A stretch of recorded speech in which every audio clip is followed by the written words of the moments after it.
வணக்கம். ஆகாஷ்வாணி புதுச்சேரி மாநில செய்திகள் வாசிப்பவர் கிருஷ்ணமூர்த்தி ராமசுப்ரமணியன்.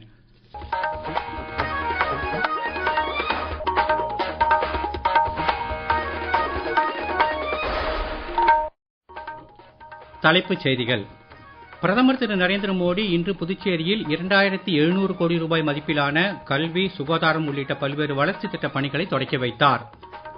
சுகாதாரத்துறைக்கு அதிக முக்கியத்துவம் அளிப்பதன் மூலம் மருத்துவ சுற்றுலா மையமாக புதுச்சேரியை மாற்ற முடியும் என்று பிரதமர் திரு நரேந்திர மோடி தெரிவித்தார். வளைகுடா நாடுகளில் நிலவும் பதற்றமான சூழலை அடுத்து இந்தியர்களின் பாதுகாப்பை உறுதி செய்யுமாறு அந்நாடுகளின் தலைவர்களை மத்திய வெளியுறவுத்துறை அமைச்சர் டாக்டர் ஜெய்சங்கர் கேட்டுக் கொண்டுள்ளார். செயற்கை நுண்ணறிவு, மின்னணு உற்பத்தி உள்ளிட்ட துறைகளில் நாடு அதிவேக வளர்ச்சி அடைந்து வருவதாக மத்திய அமைச்சர் திரு அஸ்வினி வைஷ்ணவ் தெரிவித்துள்ளார். இனி விரிவான செய்திகள். பிரதமர் திரு நரேந்திர மோடி இன்று புதுச்சேரியில் 2700 கோடி ரூபாய் மதிப்பிலான கல்வி, சுகாதாரம் உள்ளிட்ட பல்வேறு வளர்ச்சித் திட்டப் பணிகளை காணொலி காட்சி மூலம் தொடக்கி வைத்து உரையாற்றினார். லாஸ்பேட்டை ஹெலிபேட் மைதானத்தில் நடைபெற்ற இந்நிகழ்ச்சியில் கலந்து கொண்டு பேசிய அவர், ஆன்மீக சுற்றுலா, சுற்றுச்சூழல் சுற்றுலா மற்றும் சுகாதார சுற்றுலாவில் முதலீடுகள் செய்வதன் மூலம் புதுச்சேரியை உயர்ந்த நிலைக்கு அரசு கொண்டு செல்வதாகவும், புதுச்சேரியில் தனிநபர் வருமானம் உயர்ந்து வருவதாகவும் குறிப்பிட்டார். நாடு முழுவதும் உலகத் தரம் வாய்ந்த உள்கட்டமைப்பை உருவாக்க உயர் முன்னுரிமை அளிக்கப்படுவதாகவும், இந்த ஆண்டு மத்திய பட்ஜெட்டில் இதற்கென 12 லட்சம் கோடி ரூபாய் ஒதுக்கப்பட்டுள்ளதாகவும் திரு மோடி தெரிவித்தார். இரட்டை எஞ்சின் அரசு மூலம் வரும் 2047 ஆண்டுக்குள் வளர்ச்சி அடைந்த புதுச்சேரியை உருவாக்கும் என்று பிரதமர் தெரிவித்துள்ளார். மேலும் மத்திய மாநில அரசுகள் இணைந்தால் எவ்வளவு சிறப்பாக செயல்பட முடியும் என்பதற்கு புதுச்சேரியே சிறந்த உதாரணம் என்றும் அவர் கூறினார். விழாவில் 1142.23 கோடி ரூபாய் மதிப்பிலான 19 திட்டங்கள் தொடக்கி வைக்கப்பட்டன. பிரதமரின் மின்சார பேருந்துகள் சேவை முன்முயற்சியின் கீழ் பஸ்கள் அறிமுகப்படுத்துதல், பொருளாதாரத்தில் பின்தங்கியவர்களுக்கான குடியிருப்புகள் மற்றும் புதுச்சேரி அரசின் முக்கிய கழிவுநீர் மற்றும் நீர் வழங்கும் திட்டங்கள் உள்ளிட்டவை இதில் அடங்கும். பிரதமரின் மின் பேருந்து சேவை முன்முயற்சியின் கீழ் மின்சார பேருந்துகள் அறிமுகப்படுத்துவது குறித்து பிரதமர் கூறுகையில், Today, the world is focusing on mobility that is cleaner and greener. Electric vehicles have become an important part of our life. In a tourism hub like Puducherry, electric buses can be a game changer in reducing pollution. Under PM e-Bus Seva, electric buses are being provided today. The housing project related to our program today will give families stability and dignity. தொடர்ந்து பேசிய பிரதமர், புதுச்சேரி, சென்னை இடையே நடைபெற்று வரும் தேசிய நெடுஞ்சாலை பணிகள் முடியும் தருவாயில் உள்ளது என்றும், இதனால் இரு நகரங்களுக்கும் இடையேயான பயண நேரம் 2 மணி நேரமாக குறையும் என்றார். மேலும் கன்னியாகுமரி வரையிலான கிழக்கு கடற்கரை சாலை திட்டத்திற்கு 30,000 கோடி ரூபாய் செலவிடப்பட்டுள்ளதாகவும் அவர் தெரிவித்தார். மேலும் 750 ஏக்கர் பரப்பளவில் அமைந்துள்ள கரசூர் சேதராப்பேட் தொழில்துறை எஸ்டேட்டின் மேம்பாட்டு திட்டம் பற்றியும் பிரதமர் அறிவித்தார். காரைக்காலில் உள்ள NITயில் ஒருங்கிணைந்த புதிய வளாகம், புதுச்சேரி ஜிப்மர் புற்றுநோய் மையம் மற்றும் பல்கலைக்கழகத்தின் புதிய கட்டடங்களையும் திரு மோடி திறந்து வைத்தார். மத்திய அரசு மக்கள் நலனை கருத்தில் கொண்டு சுகாதாரத்திற்கு அதிக முக்கியத்துவம் கொடுத்து வருவதாக தெரிவித்த திரு நரேந்திர மோடி, புதுச்சேரியை மருத்துவ சுற்றுலா மையமாக மாற்ற முடியும் என்றும் தெரிவித்தார். இது குறித்து அவர் மேலும் கூறுகையில், We believe that healthcare should be accessible, available and affordable to all. Ayushman Bharat scheme is already fulfilling the vision for crores of families across India. No citizen of Puducherry should be forced to travel far for treatment. Instead, we want people of other regions to come here to heal.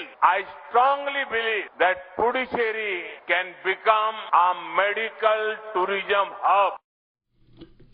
புதுச்சேரியில் 1571.73 கோடி ரூபாய் மதிப்பிலான 74 திட்டங்களுக்கு பிரதமர் அடிக்கல் நாட்டினார்.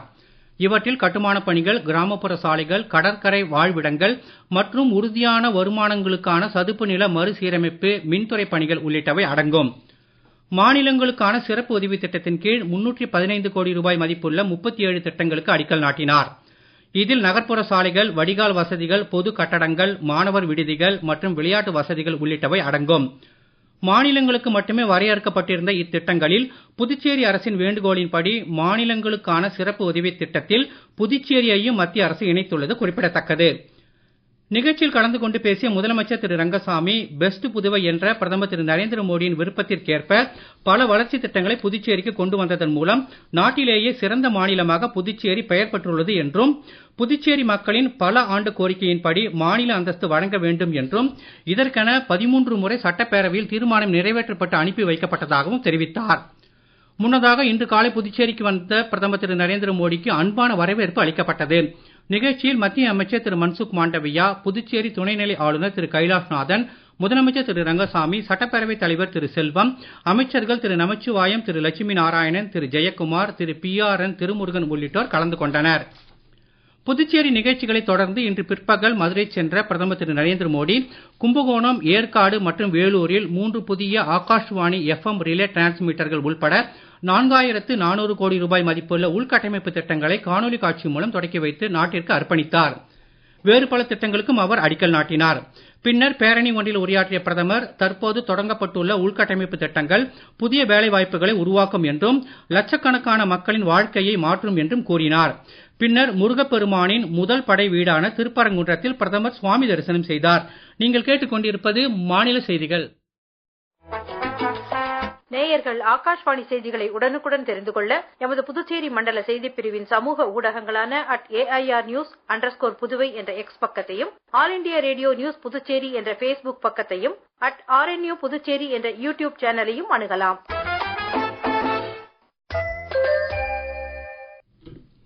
குடியரசுத் தலைவர் திருமதி திரௌபதி முர்மு நாளை டெல்லியில் உள்ள இந்திரா காந்தி உள் விளையாட்டு அரங்கில் டெல்லி லக்பதி பித்யா திட்டத்தை தொடக்கி வைக்கிறார். இத்திட்டத்தின்படி பெண் குழந்தையின் பெயரில் மொத்தம் 56,000 ரூபாய் படிப்படியாக டெபாசிட் செய்யப்பட்டு 21 வயதில் முதிர்வு தொகை அப்பெண்ணின் உயர்கல்வி உள்ளிட்ட பயனுள்ள எதிர்கால திட்டத்திற்கு வழங்கப்படும் என்று டெல்லி முதலமைச்சர் திருமதி ரேகா குப்தா கூறியுள்ளார். ஆண்டு வருமானம் 1,20,000 ரூபாய்க்கு மிகாமலும் கடந்த 3 ஆண்டுகளாக டெல்லியில் வசிக்கும் குடும்பத்தைச் சேர்ந்த பெண் குழந்தைகளுக்கும் இத்திட்டம் பொருந்தும். ஈரான் மீது அமெரிக்க இஸ்ரேல் கூட்டுப்படைகள் நடத்திய வான்வழி தாக்குதலில் ஈரான் உச்ச தலைவர் அயத்துல்லா அலி கமேனி கொல்லப்பட்டதாக அந்நாட்டு அரசு ஊடகம் தெரிவித்துள்ளது. இதற்கிடையே மூத்த தலைவர் அயத்துல்லா அலி ரேசா அராஃபி ஈரானின் இடைக்கால தலைவராக பணியாற்றுவார் என்று அந்நாட்டு அரசு அறிவித்துள்ளது. இது குறித்த கூடுதல் தகவல்கள்.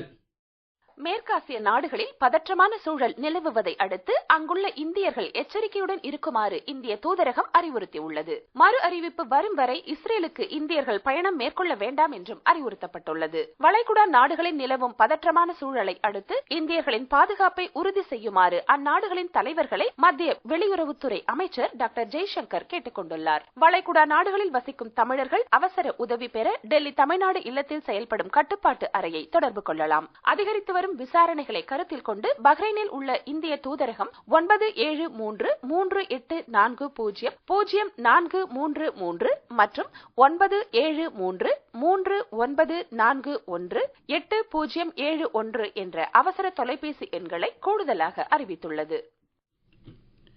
மேற்கு ஆசியாவில் ஏற்பட்டுள்ள புவிசார் அரசியல் மாற்றங்கள் காரணமாக உள்நாட்டு விமான நிறுவனங்களால் இயக்கப்படும் 350 விமானங்கள் இன்று ரத்து செய்யப்பட்டுள்ளதாக மத்திய சிவில் விமான போக்குவரத்து கழகம் தெரிவித்துள்ளது.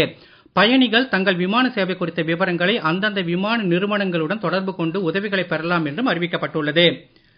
செயற்கை நுண்ணறிவு, குறை கடத்திகள் மற்றும் மின்னணு உற்பத்தி ஆகிய துறைகளில் நாடு அதிவேக வளர்ச்சி அடைந்து வருவதாக மத்திய தகவல் தொழில்நுட்பத்துறை அமைச்சர் திரு அஸ்வினி வைஷ்ணவ் தெரிவித்துள்ளார். குஜராத் மாநிலம் காந்தி நகரில் இன்று நடைபெற்ற செமி கனெக்ட் மாநாடு 2026 துவக்க விழாவில் பேசிய அவர் சர்வதேச அளவிலான தொழில்நுட்ப போட்டியில் இந்தியா தற்போது முன்னேறி வருவதாக தெரிவித்தார். நாட்டில் இந்த ஆண்டு இறுதிக்குள் 3 குறை கடத்திய ஆலைகளில் உற்பத்தி தொடக்கப்படும் என்று அவர் கூறினார். தேசிய நிர்வாக மாநாடு நாளை மறுநாள் ஜம்மு காஷ்மீரில் நடைபெற உள்ளது. இம்மாநாட்டினை மத்திய பணியாளர் பொதுக்குறைகள் மற்றும் ஓய்வூதியத்துறை இணையமைச்சர் டாக்டர் ஜிதேந்திர சிங் அம்மாநில முதலமைச்சர் திரு ஒமர் அப்துல்லாவுடன் இணைந்து தொடக்கி வைக்கிறார். நாடு முழுவதிலும் இருந்து மூத்த நிர்வாகிகள் மற்றும் அதிகாரிகள் உள்பட 200க்கும் மேற்பட்ட பிரதிநிதிகள் இம்மாநாட்டில் கலந்து கொள்கின்றனர். அனுபவங்கள் மற்றும் கருத்துக்களை பரிமாறிக்கொள்ளவும், முதன்மை திட்டங்களை நிறைவேற்றும் உத்திகள் மற்றும் துறைகளுக்கு இடையே ஒருங்கிணைந்த வளர்ச்சி, குறை தீர்க்கும் வழிமுறைகள் குறித்து ஆலோசிக்கவும் இம்மாநாடு ஒரு தளமாக விளங்கும். மீண்டும் தலைப்புச் செய்திகள். பிரதமர் திரு நரேந்திர மோடி இன்று புதுச்சேரியில் 2700 கோடி ரூபாய் மதிப்பிலான கல்வி, சுகாதாரம் உள்ளிட்ட பல்வேறு வளர்ச்சி திட்ட பணிகளை தொடக்கி வைக்கிறார். சுகாதாரத்துறைக்கு அதிக முக்கியத்துவம் அளிப்பதன் மூலம் மருத்துவ சுற்றுலா மையமாக புதுச்சேரியை மாற்ற முடியும் என்று பிரதமர் திரு நரேந்திர மோடி தெரிவித்தார். வளைகுடா நாடுகளில் நிலவும் பதற்றமான சூழலை அடுத்து இந்தியர்களின் பாதுகாப்பை உறுதி செய்யுமாறு அந்நாடுகளின் தலைவர்களை மத்திய வெளியுறவுத்துறை அமைச்சர் டாக்டர் ஜெய்சங்கர் கேட்டுக் கொண்டுள்ளார். செயற்கை நுண்ணறிவு, மின்னணு உற்பத்தி உள்ளிட்ட துறைகளில் நாடு அதிவேக வளர்ச்சி அடைந்து வருவதாக மத்திய அமைச்சர் திரு அஸ்வினி வைஷ்ணவ் தெரிவித்துள்ளார். இத்துடன் இந்த செய்தி அறிக்கை நிறைவடைகிறது. வணக்கம்.